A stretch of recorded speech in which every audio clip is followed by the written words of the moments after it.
Hubo un momento en Múnich, la noche del 31 de mayo de 2025, en que Marquinhos levantó la orejona y lloró como un niño. No fueron lágrimas de alivio, sino de justicia, porque lo que acababa de pasar en el Allianz Arena no fue solo un título, fue la respuesta definitiva a más de una década de burlas, fracasos y promesas rotas. El PSG había ganado su primera Champions League, sin Messi, sin Neymar, sin Mbappé, con un 5-0 ante el Inter de Milán que quedará grabado en los libros como la mayor goleada en la historia de una final europea. 5 goles, 0 concedidos. Una masterclass absoluta que dejó al mundo del fútbol con la boca abierta. Pero la pregunta surgió inmediatamente después de esa victoria. ¿Qué seguía para este equipo después de tocar el cielo? ¿Sería capaz de repetir la conquista de Europa tras la temporada más exitosa de su historia? Para entenderlo hay que retroceder al inicio de la temporada 2025-2026 y hay que analizar el camino que los ha llevado hasta este punto. Todo empezó el 13 de julio de 2025 bajo el calor de Nueva Jersey. El PSG salió al MetLife Stadium como campeón de Europa, como el mejor equipo del mundo, como el club que acababa de ganar una Champions League histórica con un 5-0 en la final que nadie había visto antes. Y 43 minutos después de que comenzara la final del Mundial de Clubes, ese mismo equipo estaba hundido en el banquillo, mirando al suelo, recibiendo la tercera bofetada de la noche de un Chelsea que los había devorado con su propia medicina. 3-0, Cole Palmer, presión alta, contraataques letales y el PSG incapaz de responder. Fue un planteamiento perfecto de Enzo Maresca, el hombre de los partidos importantes. Eso fue más que una derrota, fue una advertencia, una señal de que el trono que acaban de conquistar no iba a estar vacío de pretendientes, y que la nueva temporada empezaría desde un lugar mucho más incómodo de lo que esperaban, con la resaca de la gloria, con el cuerpo agotado tras 65 partidos en el curso anterior y con una pregunta flotando en el vestidor que nadie quería responder en voz alta. ¿Puede un equipo defender una Champions League cuando el mundo entero ya sabe cómo funciona? Esta temporada, el PSG ha tenido que responder esa pregunta con fuego, con accidentes, con improvisaciones, con crisis que en otro club habrían terminado en despidos. Y aún así, sigue vivo en la Champions League, eliminando rivales de élite y caminando con el paso firme de quien ya no necesita demostrar que puede llegar, sino que puede volver a ganar. Para entender el recorrido de esta temporada hay que empezar por el verano más tenso que ha vivido el club desde la era galáctica. Porque después del triplete, después de la celebración, después de las portadas y los homenajes, incluso después del descalabro del Mundial de Clubes, Luis Enrique tomó otra decisión que nadie se esperaba. Mandó a casa al mejor portero del mundo. Gianluigi Donnarumma había sido un pilar fundamental en el camino a la Champions, paró 2 penales ante el Liverpool, realizó 15 paradas entre los partidos frente al Aston Villa y el Arsenal, ganó el trofeo Yashin, era para muchos el mejor guardameta del planeta. Pero Luis Enrique siempre tuvo una queja táctica con él, los pies. Donnarumma nunca fue cómodo con el balón de juego. Y en un sistema construido sobre la salida limpia desde atrás, eso era un problema que el técnico ya no estaba dispuesto a tolerar. En los despachos fue un problema menos, pues eso suponía descartar la negociación de su renovación. Así fue como el club decidió dejarlo ir. El reemplazo fue Lucas Chevalier, fichado de Lille por 55 millones de euros. Un guardameta joven con excelente juego con los pies, con 722 pases exitosos la temporada anterior frente a los 463 de Donnarumma. Sobre el papel, encajaba perfecto en la idea de Luis Enrique sobre el césped. La realidad fue otra. Donnarumma publicó su mensaje de despedida el 12 de agosto, apenas horas después de ser excluido de la convocatoria para la Supercopa de Europa. Desgraciadamente, alguien ha decidido que ya no pudo ser parte del grupo. No hubo ceremonia, no hubo homenaje, el portero que ayudó a ganar la primera Champions de la historia del club salió por la puerta de atrás, con el mismo trato frío que habían recibido antes Mbappé, Neymar y Messi. Y entonces, lo que muchos temían se cumplió con puntualidad matemática. Chevalier debutó en la Supercopa de Europa contra el Tottenham. El PSG iba perdiendo por 2-0 con un segundo gol que dejaba la sensación que podría haber hecho más. Semanas después, en el clásico francés ante el Marsella, malcalculó la trayectoria de un balón en una jugada aparentemente controlada y el PSG perdió en el Velodrome por primera vez en 14 años.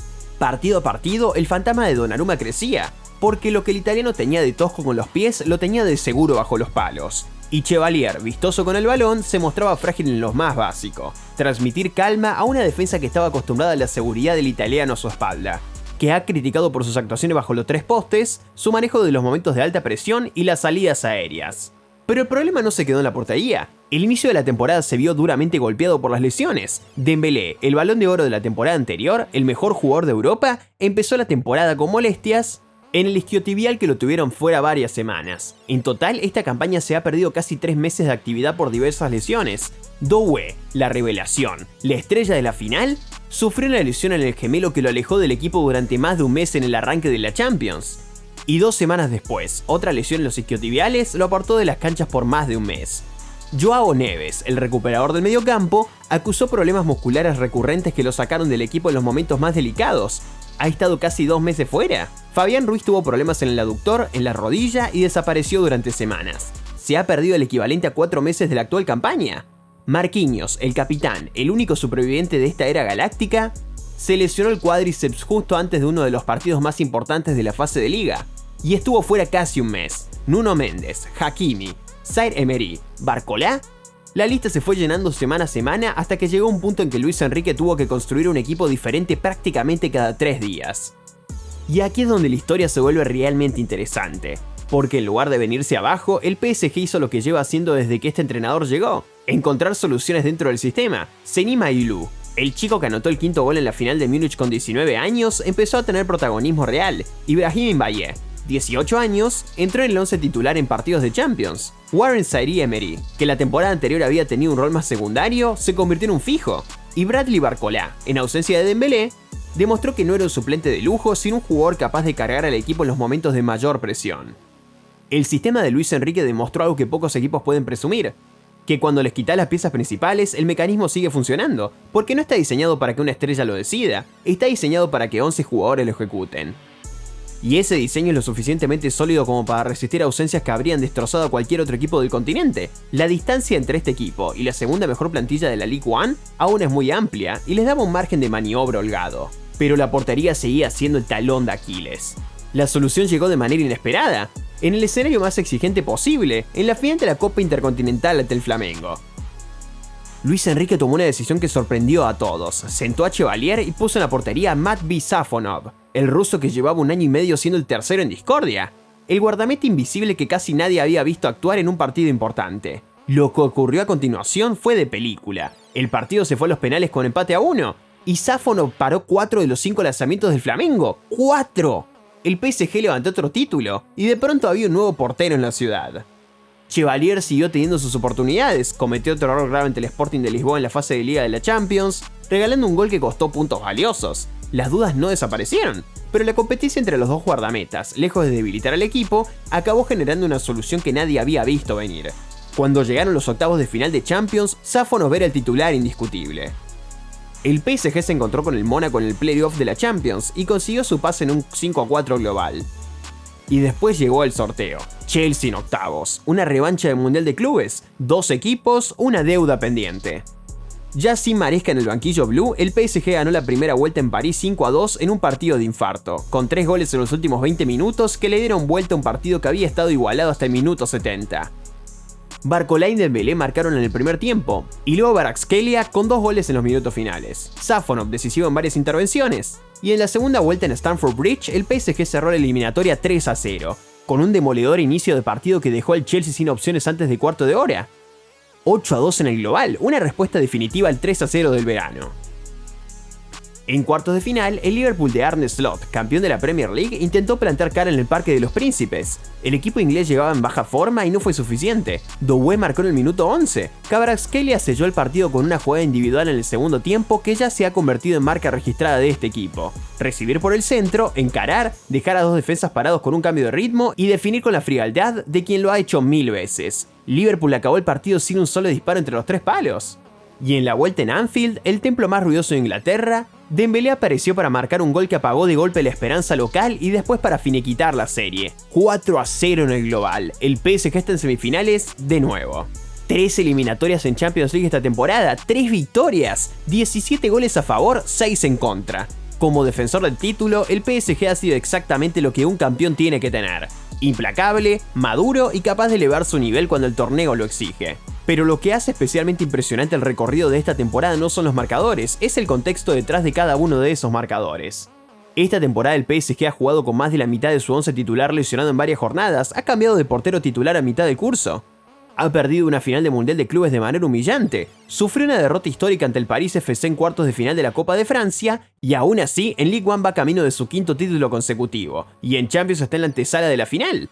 Eso no es casualidad, eso es adaptación. Es la obsesión de un entrenador que lleva 3 temporadas construyendo algo que trasciende los nombres de los jugadores. Cuando Dembélé estaba fuera, el sistema no llamaba a otra estrella, ajustaba. Cuando Chevalier fallaba, el sistema sostenía al equipo. Encontraba la alternativa. Cuando Liverpool intentó presionar con más jugadores, se mantuvieron pacientes y el sistema generó espacios que el equipo inglés no podía cubrir. Porque un equipo construido sobre la inteligencia colectiva, sobre la idea de que el conjunto es más fuerte que cada una de sus partes, es extremadamente difícil de neutralizar. Los rivales ya lo han entendido. Arne Slot lo dijo después del partido en París, no hay manera fácil de jugar contra ellos, cierran todos los espacios antes de que los crees.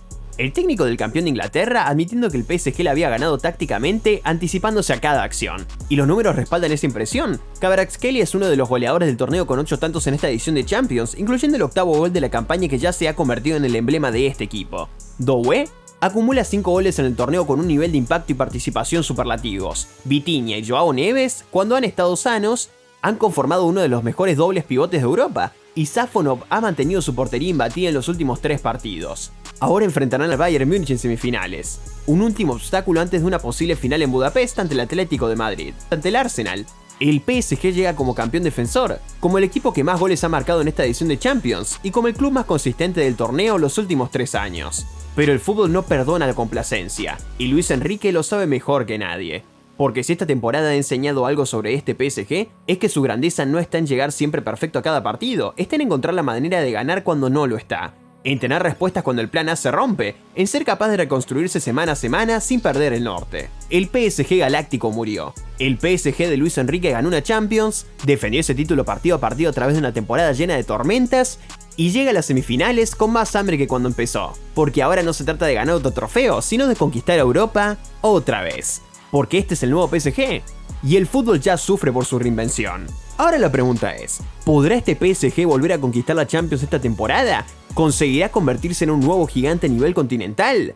Déjamelo en los comentarios. Si te ha gustado este video, no olvides darle like, suscribirte al canal y activar la campanita para más contenido sobre el fútbol mundial. Y si crees que el PSG es una amenaza para Europa, espera ver lo que hizo el Bayern Múnich. Tras la llegada de Vincent Kompany, el club bávaro se ha convertido en el equipo con la ofensiva más temible del mundo y ya ha roto récords históricos. Para ver el análisis completo, haz clic en este video de aquí.